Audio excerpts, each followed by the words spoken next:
তোমাকে নিয়ে আজকে অন্য কোথাও যেতে চেয়েছিলাম। তাহলে গেলে না কেন?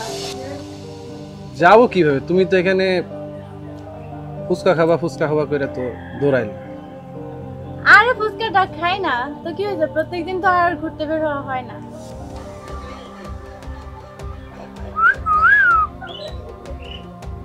আরে মাম্মা, এই আর দেখোস না,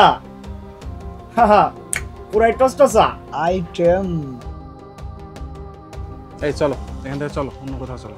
আরে দাঁড়াও, ফুচকাটা খেয়ে নি তারপর যাই। আমি তোকে অন্য কোথাও গিয়ে ফুচকা খাবো, চলো ওঠো। আরে দাঁড়াও না, এখানে ফুচকা খেলে কি প্রবলেম?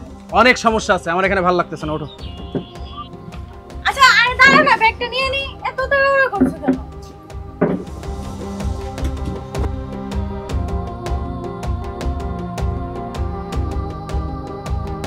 আরে ছাড়ো না।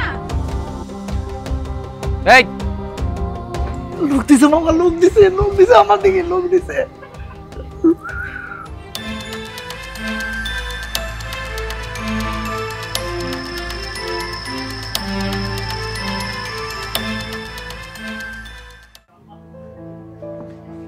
ঈশা, তোমার চয়েস আছে আসলেই, স্বীকার করতেই হবে। তাহলে তোমার পছন্দ হলো শেষমেশ? হ্যাঁ, দারুণ একটা জায়গা, খুবই ভালো লাগছে। যাক, তাহলে ভালো, ভালো লাগলে। হ্যাঁ সেটাই, আসো।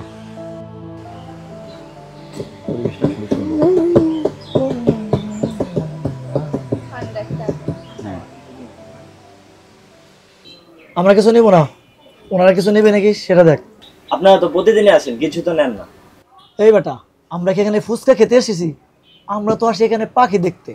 ওনারা কিছু নেবে নাকি সেটা দেখ, চা।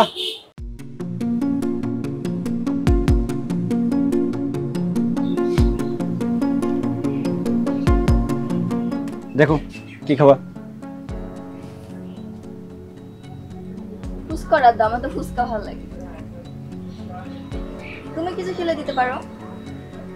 না, তোমার যেটা পছন্দ সেটা আমারও পছন্দ, তো ফুচকাই থাক, একটা ফুচকা দেন।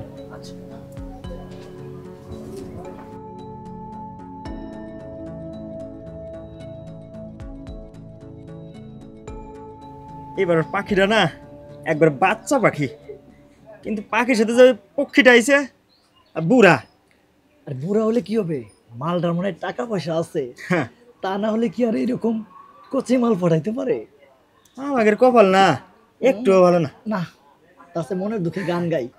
দুষ্টু কোকিল ডাকে রে cook cook cook cook cook, এই দুষ্টু কোকিল ডাকে রে cook cook cook cook cook.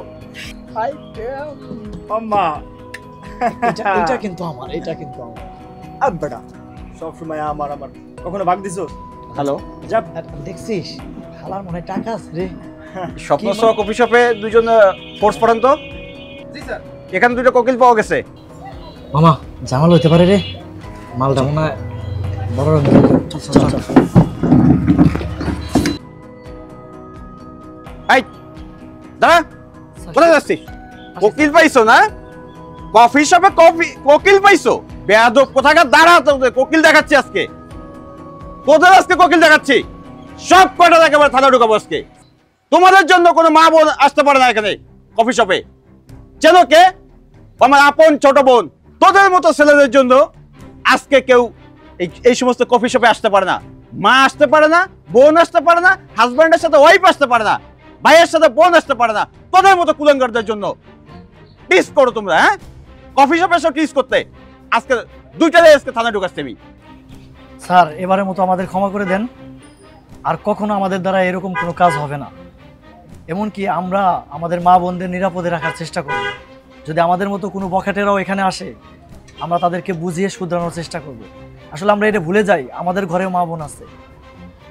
ঠিক আছে স্যার, এবারের মতো আমাদের ক্ষমা করে দেন। আপু, যদি এই ভাইটারে ক্ষমা করে দাও, তাহলে তোমার এই ভাই আজকের পর থেকে কোনো বোনের উপর কোনো ইপটিজিং হতে দেবে না। তোদের আগের থেকেই সাবধান হওয়া উচিত ছিল।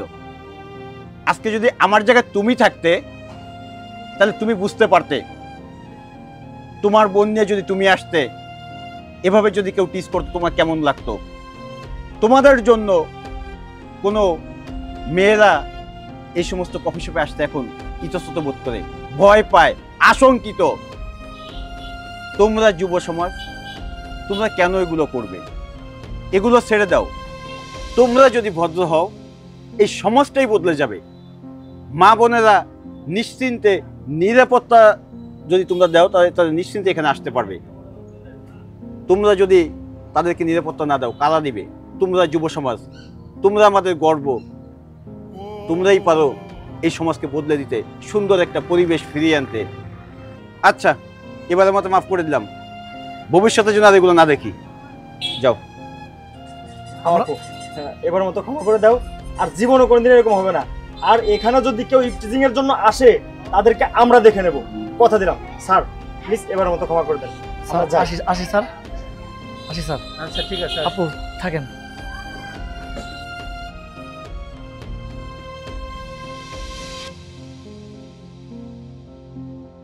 এদের কারণে আসলে অনেকেই আসে না।